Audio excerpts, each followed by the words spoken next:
السلام علیکم ورحمۃ اللہ وبرکاتہ۔ آپ دیکھ رہے ہیں تجوید القرآن ورلڈ وائڈ۔ آج کے اس سبق میں ہم سیکھیں گے سورۃ الفاتحہ کو تجوید کے مطابق پڑھنا۔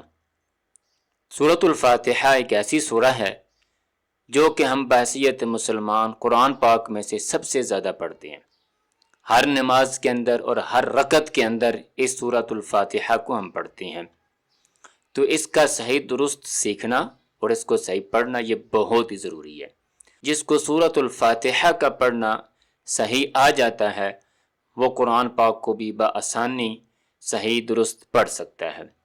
تو اس لیے چلیں ہم شروع کرتے ہیں اور مختصر اور آسان طریقے سے، اور اس کے اندر جو جو مسٹیکس ہوں گی، جو غلطیاں عام طور پر کی جاتی ہیں، زیادہ اور زیادہ میجر غلطیاں اور بڑی غلطیاں، ہم ان کی بھی ساتھ ساتھ نشاندہی کریں گے، اور ان کا جو صحیح کریکٹ پروننسیشن ہوگا، جو صحیح کریکٹ ان کی آواز اور ان کا ساؤنڈ ہوگا، اس کو بھی سیکھنے کی ہم کوشش کریں گے۔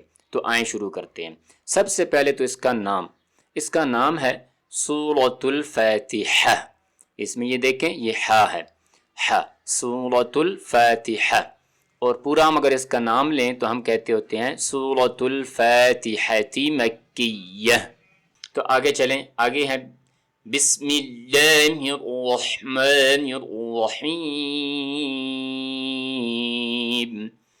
اس میں جو بسم اللہ ہے، اس میں جو زیادہ غلطی ہے، ایک تو یہ ہا جو آپ کو نظر آ رہا ہے اس میں کی جاتی ہے، یہاں پر بھی ہا ہے اور آگے یہاں پر بھی ہا ہے۔ اس کو بعض لوگ تو ہا کو خا پڑھتے ہیں اور بعض لوگ اس ہا کو ہا پڑھتے ہیں، ہا جو دو آنکھوں والی ہا ہوتی ہے وہ۔ تو اس کا جو صحیح آواز ہے وہ ہے ہا، رحمن الرحیم۔ اس کو رخ ایسے بھی نہیں پڑھنا اور رحمن الرحیم ہیم ایسے بھی نہیں پڑھنا، ٹھیک ہے، رحمن الرحیم۔ اور اس میں جو را ہے یہ اس کو ہم پر پڑھتے ہیں، اس کو کہتے ہیں کہ منہ بھر کے پڑھنا، آواز را کی اگر جو ہے وہ منہ بھر کے آئے، ٹھیک ہے۔ تو رحم سے، کیونکہ را کے اوپر جب زبر ہو تو را کو پر پڑھا جاتا ہے، یہ ایک رول آپ ذہن میں رکھیں، را پہ جب زبر ہو تو را کو پر پڑھتے ہیں۔ آگے الحمد للہ رب العالمین۔ اس میں الحمد، اس میں یہ دیکھ لیں وہی سیم ہا آ گیا۔ یہ ہا میں نے پہلے آپ کو یہاں پر بسم اللہ میں بھی بتایا ہے اور ادھر بھی دیکھیں، اگر ایک جگہ پر ہمارا ہا صحیح ہو گیا آگے ہر جگہ پر ہا ٹھیک رہے گا۔ تو یہاں پر اس کو ہم پڑھیں گے الحم، خم یا ہم یہ نہیں پڑھیں گے، ٹھیک ہے۔ اب آگے چلیں تو آگے دال پیش دو۔ اکثر لوگ جو ہیں وہ زبر زیر پیش میں سے زبر کی آواز تو آسان ہے وہ ٹھیک پڑھتے ہیں، پیش اور زیر کی آواز کو صاف نہیں پڑھتے، غلط پڑھتے ہیں، اس کو ہم کہتے ہیں مجہول پڑھنا، یعنی بالکل جو صاف نہ ہو، جو صحیح اس کی آواز۔ اچھا، اب دال پیش دو ہوتا ہے، لوگ پڑھتے ہیں دو، اس کو آپ ذہن میں رکھیں، دال پیش دو، تو ہم پڑھیں گے الحمد۔ آگے للہ، اب اس میں دیکھ لیں یہ بھی زیر ہے اور یہاں پر آگے یہ بھی زیر ہے۔ اس میں ایک جو مسٹیک وہی میں نے بتایا کہ زیر میں بھی، اب لوگ زیر کی جو آواز ہے وہ اس کو بھی غیر واضح پڑھتے ہیں، مجہول پڑھتے ہیں، یعنی للہ ہے نہیں ہوتا، ایسے للہ، لام زیر لے نہیں ہوتا، ہا زیر ہی ہے نہیں ہوتا، تو یہ آپ نے ذہن میں رکھنا ہے، للہ، لام زیر لی اور ہا زیر ہی، للہ، الحمد للہ رب۔ اب ادھر دیکھ لیں یہ پہلے بھی دونوں گزر چکی ہیں، اب را کے اوپر زبر ہے جیسا کہ میں نے اوپر بتایا تھا بسم اللہ میں، تو یہاں پر بھی اسی طرح آپ نے کرنا ہے، را کو زبر کے ساتھ پر موٹا پڑھیں، رب با زیر بی، یہاں پر وہی زیر آگی پہلے والی، دوبارہ زیادہ کرنے کی بات ضرورت نہیں، رب العالمین۔ اچھا، اس میں جو زیادہ بنیادی غلطی ہے وہ ہے عین کی، لوگ پڑھتے ہیں عالمین، عین کو حمزہ بنا دیتے ہیں، تو آپ اس کو پڑھیں عالمین، عین کے بعد عالمین۔ آگے الرحمن الرحیم، یہ سیم وہی بسم اللہ الرحمن الرحیم میں جو آتا ہے وہ اگر وہاں درست ہو جائے تو یہاں بھی درست ہو جاتا ہے. اس میں میرا خیال دوبارہ پھر دہرانے کی ضرورت نہیں تاکہ میرا ٹائم بچ جائے. آگے آ جائیں. مالکی. اب مالکی میں یہ وہی دو زیریں آ گئیں لیکی ما لیکی. یہاں پر بھی دوبارہ ساری چیز دہرانے کی ضرورت نہیں. آگے یوم الدین. اچھا اس میں جو غلطی ہے لوگ اکثر اس یو کو یو پڑھتے ہیں یوم الدین، تو یہ بہت ہی عجیب سا ساؤنڈ بن جاتا ہے، بہت ہی غلط ہے. تو یہ واؤ ویسے یہ واؤ اسے ہم کہتے ہیں حروف لین میں سے، سافٹ لیٹر ہے، یہ لانگ بھی نہیں ہوتا اور مجہول بھی نہیں ہوتا اور اس میں جھٹکا بھی نہیں ہوتا، بہت ہی نرمی کے ساتھ سافٹ آواز کے ساتھ یا واؤ زیبر یاؤ یاؤ ایسے. یوم الدین. مید ایسے زیر کو ایسے لوگ مجہول پڑھتے ہیں، میم زیر مید دین ایسا نہیں.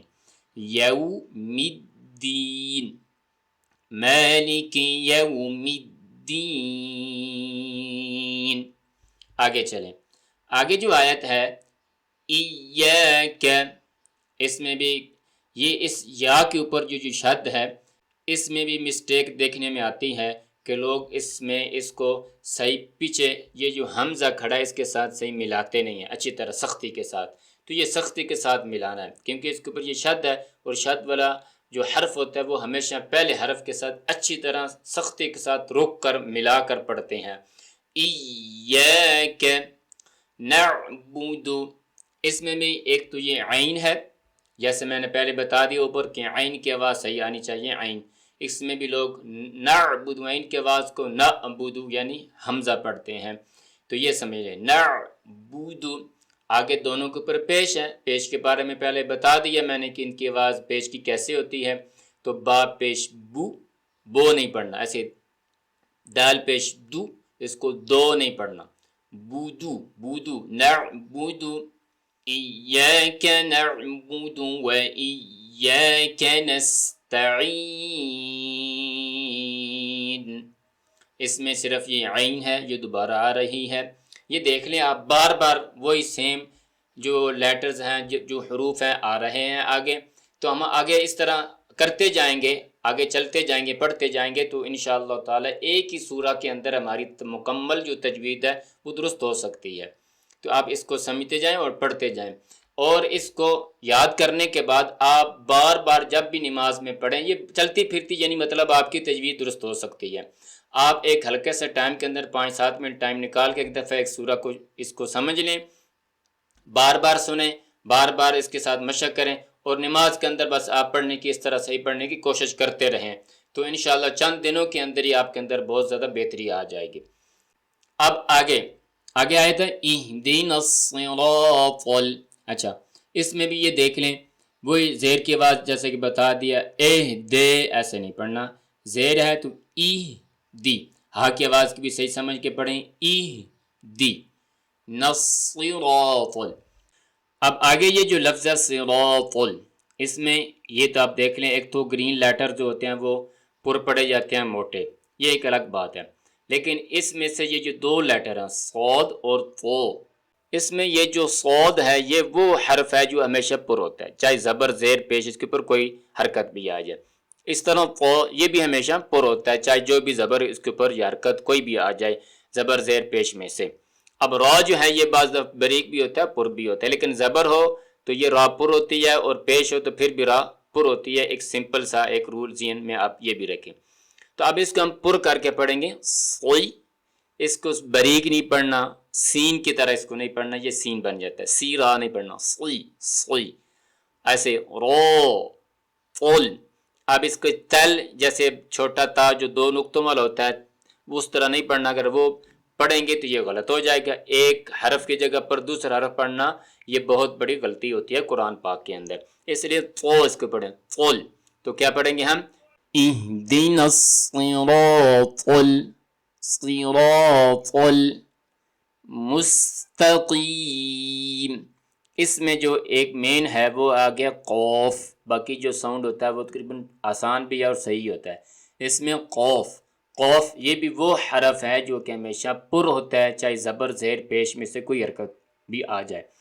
تو ہم اس کو باریک نہیں پڑھیں گے، قوف کو پر پڑھیں گے، زیر کی آواز بریک ہو جائے گی اینڈ میں، جیسے قیم، ایسے قیم، مستقیم۔ آگے صراط الذین، اس میں یہ دیکھ لیں صراط سیم وہی لفظ آ گیا جو کہ پہلے آیت میں گزر چکا ہے، بالکل سیم ہے، صاد را اور طا، صراط الذین انعمت علیہم۔ اس میں ایک تو یہ عین ہے، جیسا کہ پہلے بتا چکے ہیں، آپ کو سمجھ بھی آ گئی ہوگی، عین کی آواز انعمت، اور یہاں پر یہ بہت آسان ہو جاتا ہے، ویسے ہوتا تو مشکل ہے شروع میں، جن کی عادت ہوتی ہے، جن کو عین صحیح پڑھنا نہیں آتا کہ یہاں پر، لیکن یہ ہے کہ یہ اس کو سیکھنے کے لیے کہ حمزہ اور عین دونوں ایک جگہ پر آ رہے ہیں تو آدمی کو اچھی طرح سمجھ آتی ہے کہ میں حمزہ کیسے پڑھ رہا ہوں، عین کیسے پڑھ رہا ہوں، اور دونوں کو میں مکس تو نہیں کر رہا۔ تو یہاں پر اس لفظ کے اوپر اگر پریکٹس کی جائے حمزہ اور عین کی، تو دونوں کے اندر جو فرق ہے وہ اچھی طرح سمجھ بھی آ سکتا ہے، اور اچھی طرح زبان کے اوپر اور اس کی جو صحیح پروننسیشن ہے وہ بن سکتی ہے۔ انعمت، آگے علیہم، آگے سیم دیکھ لیں، وہ عین آگے علیہم، تو اس میں جو ہے یہ لام، یہاں پر یہ علیہم، ایسے لیہم نہیں، لام یا زبر لائی، لائی، علیہم۔ یہاں پر کچھ جو نیو لیٹر آگے ہیں، کچھ نئے حرف آگے ہیں، اس میں سے ایک ہے غین۔ اب غین بھی ان حروف میں سے ہے، ان لیٹرز میں سے ہے جو کہ ہمیشہ پر پڑھے جاتے ہیں۔ اب اس کے اوپر زبر ہے تو ہم اس کو پر پڑھیں گے، غین کی آواز ہمیشہ پر رہے گی، غو غو غو، ایسے غو، غی غی، ریل، زیر ہے، را دیکھ لیں، اب یہاں پر را کے نیچے دیکھ لیں زیر آ گئی ہے تو یہ باریک ہو جائے گی، زبر اور پیش ہو تو را پر، زیر ہو تو باریک۔ آگے مو، دیکھ لیں غین کی آواز سیم، غین آ گیا تو پڑھیں گے مو، ایسے غین کی آواز جیسی آئے گی تو پر ہو جائے گی۔ آگے وود، یہ بھی ان حروف میں سے ہے جو کہ ہمیشہ پر پڑھے جاتے ہیں، تو اس کو بھی ہم پر پڑھیں گے، مغضوبی، مغضوبی، غیر المغضوب علیہم ولا الضالین۔ اور جو ادھر بھی دیکھیں ضاد آیا ہے اور یہاں پر بھی ضاد آیا ہے، اس ضاد کا جو پروننسیشن اور مخرج ہے یہ بہت ضروری ہے۔ اب یہ ہے کہ آدمی اس کو پر تو پڑھ دے لیکن اس کا مخرج کا نہ پتہ ہو، اب یا تو آدمی اس کو زا کی طرح پڑھے گا یا اس کو وہ کی طرح پڑھ دے گا، یعنی وہ اس کی جگہ سے پڑھے گا، نہیں، اس کا یہ ساؤنڈ مشکل میں سے ہے، تو اس لیے اس کا سمجھنا بہت ضروری ہے۔ میں بتا بھی دیتا ہوں کہ جو انسان کی جو اوپر والی داڑھیں ہوتی ہیں، سامنے والے دانت نہیں، اوپر والی جو سب سے بیک والی پیچھے والی جو داڑھیں ہوتی ہیں دونوں طرف، جتنی بھی داڑھیں ہیں، ان داڑھوں کے برابر جو زبان کا حصہ ہوتا ہے، یعنی زبان کی بالکل ابتدائی جگہ، وہ جو ابتدائی جگہ ہے وہ موٹی بھی ہوتی ہے کافی، اس کو ہم پیٹ کہتے ہیں زبان کا، تو وہ جو زبان کا پیٹ ہے نا وہ بالکل داڑھوں کے برابر جو ہے، دونوں کنارے، چاہے دائیں طرف سے زبان کو اوپر لگائیں داڑھوں کے ساتھ، ٹھیک ہے، یا بائیں طرف سے، یا دونوں طرف سے لگا کے بھی ہم ادا کر سکتے ہیں، یعنی جب بھی اس کو پڑھیں گے تو ہم زبان کو ادھر اس داڑھوں کے بالکل جو برابر والی زبان کا حصہ ہے اس کو اوپر داڑھوں کے ساتھ لگائیں گے تو اس سے غود ادا ہوگا۔ یہ کوئی مشکل نہیں ہے، مشق کرنے سے بآسانی سمجھ آ سکتا ہے، تو ٹھیک ہے، غیر المغضوب علیہم ولا الضالین۔ اب اس کے اوپر یہ دیکھ لیں میں نے مد کی ہے کیونکہ اس کے اوپر یہ مد کھڑا ہے، تو جس حرف کے اوپر یہ مد ہوتی ہے اس کو کھینچا جاتا ہے، ٹھیک ہے۔ یہ مد بھی پھر دو طرح کی ہوتی ہے، ایک چھوٹی سی باریک مد ہوتی ہے اور ایک اس طرح موٹی مد ہوتی ہے۔ یہ ایک نشانی رکھی گئی ہے کہ جو مد کرنا ضروری ہو، جو لازم ہے، جو واجب ہے جس مد کا کرنا، اس مد کو اس طرح موٹا لکھا جاتا ہے تاکہ پڑھنے والوں کو یہ آسانی ہو جائے کہ نشانی بن جائے کہ یہاں پر یہ جو مد آ رہی ہے اس کا مطلب ہے کہ اس مد کو میں نے لمبا کرنا ہے، لازمی، اس کے اندر مجھے کوئی چھوٹ نہیں ہے۔ اور ایک باریک سی بھی مد ہوتی ہے، آگے کسی سبق کے اندر بتائیں گے، اس کے اندر اختیار ہوتا ہے، اگر چاہیں تو کریں، اگر چاہیں تو نہ بھی کریں، جیسے انسان کی اپنی مرضی ہو۔ تو آج کی سبق میں ہم نے سورۃ الفاتحہ کو سیکھا ہے، تو مجھے امید ہے اس سے انشاءاللہ تعالی آپ کو بہت فائدہ ہوگا۔ اس کو ضرور سیکھیں، سمجھیں، بار بار پڑھنے کی کوشش کریں۔ انشاءاللہ قرآن پاک کو صحیح درست پڑھنے میں آپ کے لیے بہت زیادہ مفید ثابت ہوگی۔ دعاؤں میں یاد رکھیں۔ السلام علیکم ورحمۃ اللہ وبرکاتہ۔